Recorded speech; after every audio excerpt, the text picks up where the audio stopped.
Olá pessoal, tudo bem? Hoje vamos falar sobre um tema que gera bastante dúvida para as pessoas que planejam voltar ao Brasil e querem trazer sua mudança. Qual a documentação que preciso enviar para fazer minha mudança para o Brasil? Mas antes disso, eu queria falar sobre duas coisas bem importantes sobre essa documentação. Primeiro, todos os documentos eles devem ser autenticados e formulários que são assinados têm que ter o reconhecimento de firma.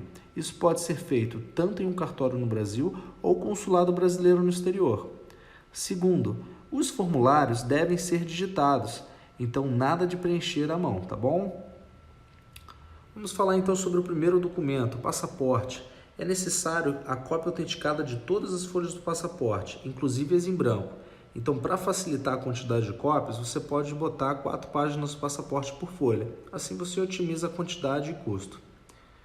Segundo, identidade CPF. A identidade ela pode ser o RG, uma carteira de motorista, no caso de estrangeiros, o RNE. Importante também que você tenha um número de CPF. Terceiro, passagem aérea e ticket. Este é um documento de internet normalmente, então ele não precisa ser autenticado. Você pode enviar uma cópia simples dele. O importante é que o e-ticket ele tem um trajeto desde o país onde a mudança está até o Brasil. Então, se for passear antes de retornar ao Brasil, mas não vai voltar para o país de origem da mudança, basta enviar esse trajeto adicional. O importante é mostrar o momento que você sai e chega ao Brasil do país de origem da mudança, tá bom? Vamos lá. Quarto, atestado de residência no exterior. O atestado ele é um documento bem simples emitido pelo consulado brasileiro no país de origem da mudança.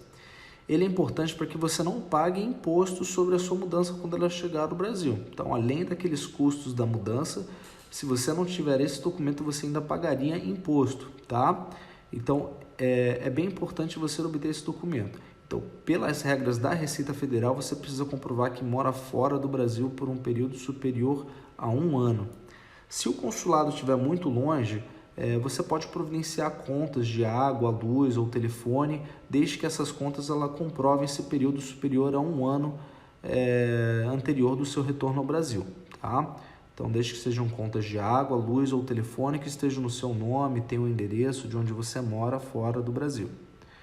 Quinto, lista de bens. Esse é um documento que gera bastante dúvida com os clientes, especialmente como preencher ele.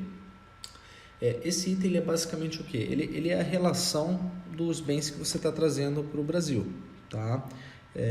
E como que você deve preencher ele? A empresa que fizer a embalagem da sua mudança no país onde você estiver, ela vai fazer um inventário de tudo que está sendo embalado. Então, ela vai ter um documento que vai estar dizendo lá, a caixa, o item 1 são roupas, o item 2 são sapatos, o item 3 é uma TV Samsung e assim por diante. Então, basicamente, neste documento, nesse modelo da Receita Federal, o que precisa ser feito é transcrever esse documento para este modelo. Então, você vai pegar, por exemplo, digamos que na listagem da sua mudança, né, o item 1 sejam roupas. Então, você vai ver aqui, você vai escrever roupas.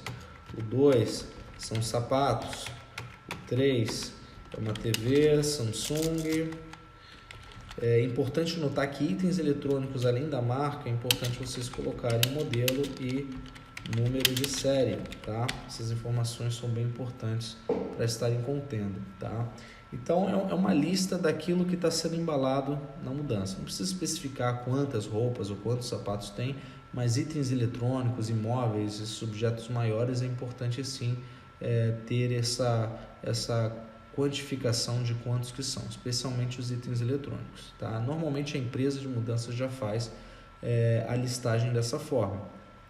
A outra dúvida que é bem comum com os clientes é a questão do valor a ser declarado, tá? Então você vai ter que colocar um valor referente aos itens que estão dentro daquela caixa. Então você pode botar R$100, não existe um valor certo. É claro que precisa ser um valor razoável do que representam aqueles bens, mas também não precisa colocar o valor do item novo, tá? São bens usados, então vocês podem declarar os valores usados. Esta listagem é exclusivamente para efeitos de liberação da mudança, tá? Então não significa que vocês vão pagar imposto, a não ser que, voltando ao tema sobre o atestado que a gente já falou aqui, de residência lá fora, se você residir fora do Brasil menos de 1 ano e não se qualificar para a isenção de impostos, aí sim você vai acabar pagando imposto sobre os bens que vão estar sendo listados e seus valores, tá bom? Então vocês vão preencher esses dados, vão colocar as informações, né? Vai assinar e reconhecer firma. E lá no finalzinho, depois de ter preenchido toda a listagem, isso obviamente vai depender da quantidade de itens que vocês têm, e vocês podem ajustar as colunas mediante a quantidade de itens que vocês têm de fato. Vocês vão colocar o valor total depois da listagem. Sexto, declaração de residência no exterior.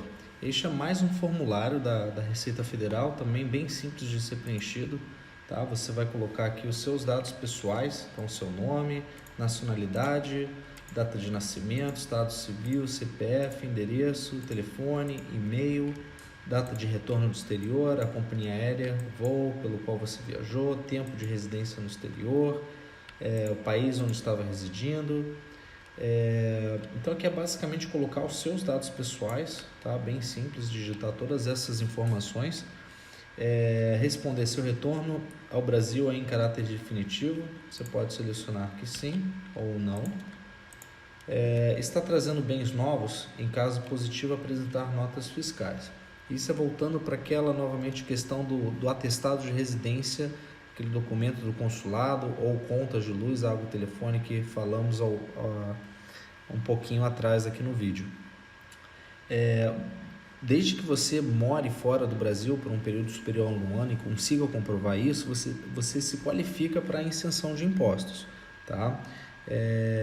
Então não tem problema trazer itens novos ao Brasil, é claro, desde que sejam para uso pessoal e não para fins comerciais. Então não é normal uma pessoa trazer 10 televisões novas, algo assim. Mas se você estiver trazendo seus itens novos, geladeira, TV e outros afins que sejam para uso exclusivamente pessoal seu, não tem nenhum tipo de problema, tá? O importante é o quê? Que tenha as notas de compra que estejam no seu nome, tá?